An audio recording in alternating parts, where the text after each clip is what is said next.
Apa itu rizki? Yuk kita baca dulu tafsir dari ulama sehingga kita padukan. Para ulama-ulama kita memberikan referensi seperti apa.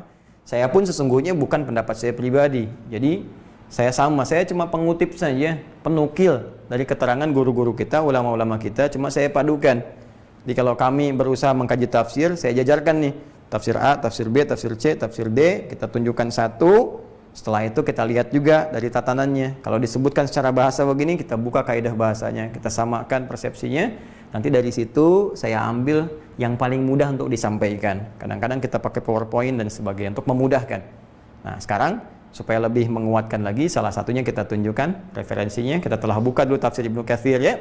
Nanti kita pelajari ya tafsir yang misalnya dari Ibnu Jarir At-Tabari seperti apa, Al-Alusi bagaimana ya, Ruhul Ma'aninya. Kemudian nanti Mafatihul Ghaibnya Ar-Razi seperti apa dan sebagainya, supaya ada perbandingan termasuk yang kontemporer, tafsir As-Sa'di bagaimana, tafsir Asy-Sya'rawi bagaimana, Ibnu Asyur seperti apa dan sebagainya, sehingga nanti kita punya persepsi yang luas ya. Yuk kita lihat dulu.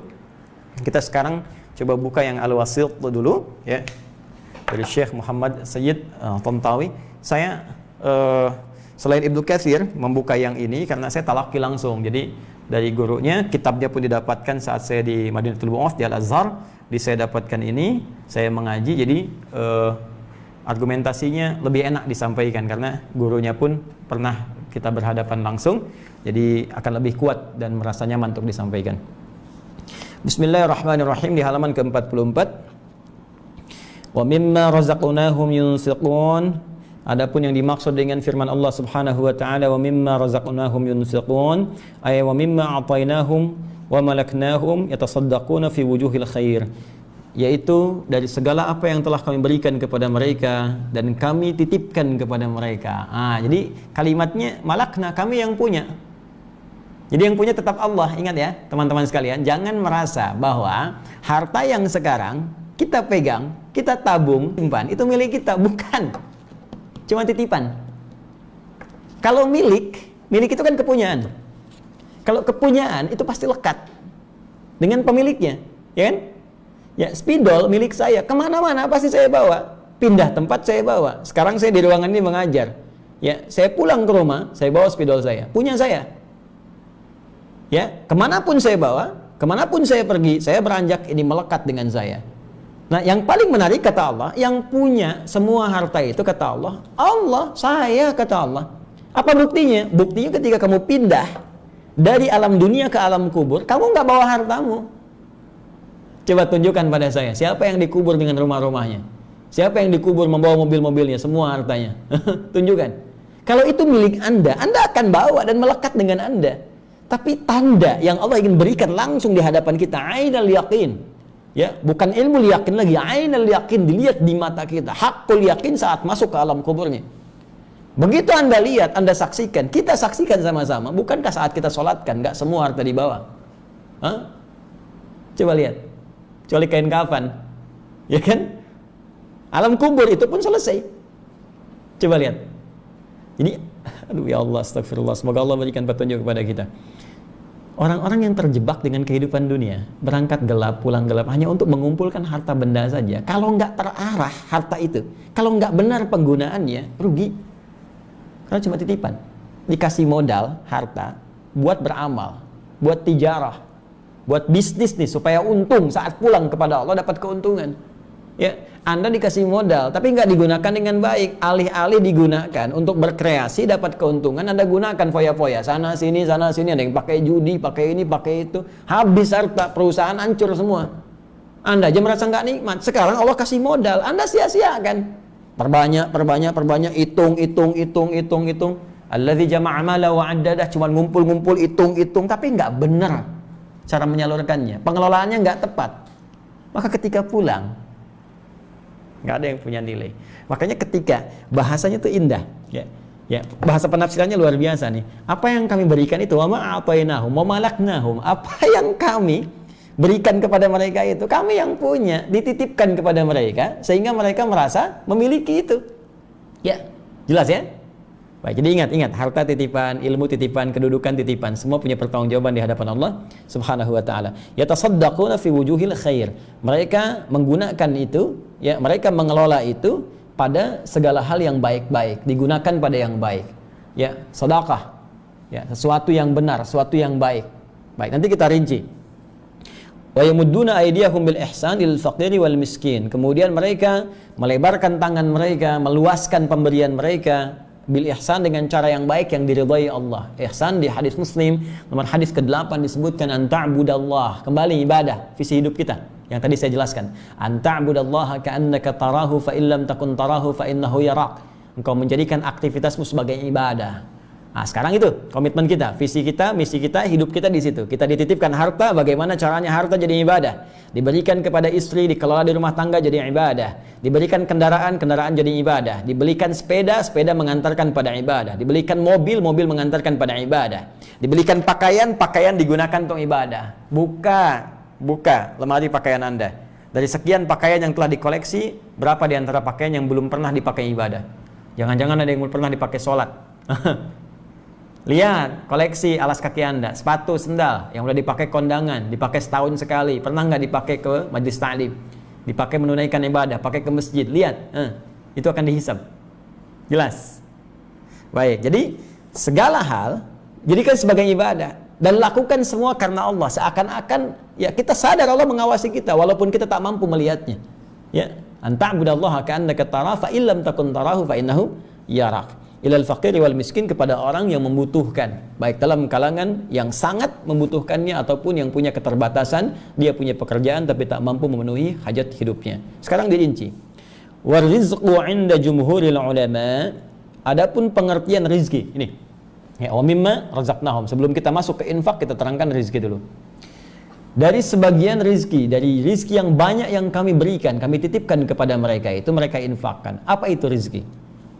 Wa rizqu 'inda jumhuril ulama. Adapun yang dimaksud dengan rizki menurut pemahaman mayoritas ulama, ma salaha lil intifa' bihi halalan kana aw harama. Baik.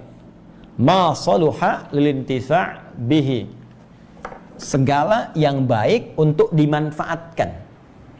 Jadi luas nih, ini masih luas. Ya. Halalan kana aw haraman. Fokus. Segala yang baik untuk dimanfaatkan. Ma saluha lilintifa' bihi. Jadi maknya kembali ke tadi saya terangkan, ma ini menunjukkan aspek yang luas, banyak, banyak. Jadi kalau kita bicara tentang rizki, pemaknaan rizki itu masih luas, banyak maknanya. Kalau rizki ya masih luas. Awas, nanti beda dengan infak. Awas, hati-hati. Rizki itu sifatnya luas. Ada yang sifatnya materi, yang berwujud, ya bisa dipegang, kan?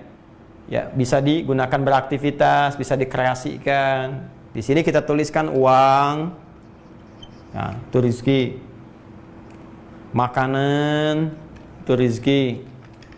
Ya, pakaian, itu rizki. Sandang, pangan, papan, itu rizki. Ada yang sifatnya wujudnya tak terlihat langsung, tapi terasa bagian yang bermanfaat dalam kehidupan kita. Tadi masaluhal lintifa, hal yang sangat bermanfaat, ya, hal yang baik yang bisa dimanfaatkan. Apa diantara yang wujudnya immateri, ya, tak tampak langsung, bisa kita pegang, wujudnya nyata, bisa kita kreasikan misalnya. Apa diantaranya? Kesehatan, itu rizki. Kebahagiaan, itu rizki. Ya. Tuh. Kaya itu penting, itu rizki. Tapi bahagia pun itu penting. Coba, pilih mana? Pilih mana? Kaya tapi gelisah atau miskin tapi tenang? Kalian yang kameramen nih, pilih mana? Kaya tapi gelisah atau miskin tapi tenang, bahagia? Yakin saya, kaya tapi bahagia. Berarti bahagia itu penting, bahagia itu rizki. Tuh, sampai bersin tuh. Baik, alhamdulillah. Baik, teman-teman nih, sehat tuh, tapi gelisah atau sakit tapi tenang? Ya tenang itu rizki. Sehat itu rizki. Makanya pengen sehat dan tenang. Sehat, bahagia. Ini rizki. Ini rizki. Keturunan rizki. Keturunan. Ya, makanya Nabi Zakaria alaihissalam cukup. Pakaian cukup, makanan cukup. Keturunan belum ada. Minta sama Allah subhanahu wa ta'ala. Begitu melihat Maryam, ya, mendapatkan rizki dari Allah berupa yang pakaian, berupa makanan, khususnya makanan, kebutuhan-kebutuhannya. Di Ali Imran ayat 37 itu. Ya, fataqabbalaha rabbuha biqabulin hasanin wa ambataha nabatan hasana wa kaffalaha Zakaria kullama dakhala 'alayha Zakaria al-mihraba wajada 'indaha rizqa qala ya Maryam anna laki hadha qalat huwa min 'indillah innallaha yarzuqu man yasha bighairi hisab. Ya, pamannya setiap kali ngantarkan kebutuhan ada semua rezekinya, disebutkan rezekinya berupa makanan, berupa kebutuhan Maryam, ada yang materi. Tapi ketika bertanya dari mana semua ini, jawaban Maryam jadi umum. Dari Allah. Allah memberikan, ini sifat keumumannya. Sifat keumumannya, keumuman rizki yang saya maksudkan. Innallaha yarzuqu may yasha. Allah akan memberi rizki pada siapapun yang ia kehendaki. Bi ghairi hisab, tanpa batasan. Jadi Nabi Zakaria bertanya khusus rizki terkait dengan yang materi, makanan, pakaian. Ini kan saya antarkan, kau udah ada. Maryam menjawab umum, jangankan makanan paman, jangankan pakaian, rizki yang banyak pun Allah akan berikan dengan mudah pada siapa yang dikehendaki. Maka Nabi Zakaria mengikuti jejaknya Maryam. Bagaimana bisa mendapatkan ini? Saya makanan cukup, pakaian cukup, yang belum ada keturunan. Maka minta, sholat tadi mihrabnya itu. Di ayat 38-39 itu kan? Hunalika da'a Zakaria rabbah qala rabbi habli min ladunka dzurriyyatan thayyibah innaka sami'ud du'a. Maka di situ beliau berdoa, ya Allah anugerahkan kepadaku keturunan. Nabi Zakaria mintanya keturunan. Ini keturunan itu rizki. Ya, keturunan rizki. Jadi kalau rizki itu masih luas sifatnya. Nah, dari semua rizki yang diberikan, makanya tadi disebutkannya banyak, ya kan? Ya, masal walil intifa, yang bisa dimanfaatkan, bisa dikreasikan, bisa digunakan. Kita merasa nyaman dengan itu semua. Itu banyak Allah kasih kepada kita. Hei, teman-teman sekalian, sehat itu rizki. Betapa banyak orang punya banyak harta, tapi nggak sehat misalnya, ya kan? Anda sehat, keturunan baik, di rumah sehat semua, itu rizki. Tapi dari yang banyak itu, nggak semua mesti diinfakkan. Jadi infak itu lebih khusus lagi dari rizki ini. Maka muncul amalan instrumen takwanya infak. Jadi dari rizki ini, apa amalannya? Apa instrumen takwanya? Infak. Infak lebih spesifik dari sebagian rizki itu. Kalau kita mau buat tafsir yang umum, dari yang ini yang banyak ini, nggak semua mesti diinfakin. Emang ada orang infak anak? Saya mau infak anak? Nggak mungkin. Ya, saya mau infak istri, nggak ada. Istri bilang saya mau infak suami, saya kesel di rumah, saya infakin aja suami saya, nggak bisa. Ya, saya mau infak kebahagiaan, nggak bisa. Ya, jadi spesifik sifatnya. Jadi dari semua yang banyak ini, apa yang masuk kategori yang bisa diinfakkan? Nah, infak itu khusus pada hal yang sifatnya materi saja, itu pun dengan klasifikasi tertentu. Ya, jelas?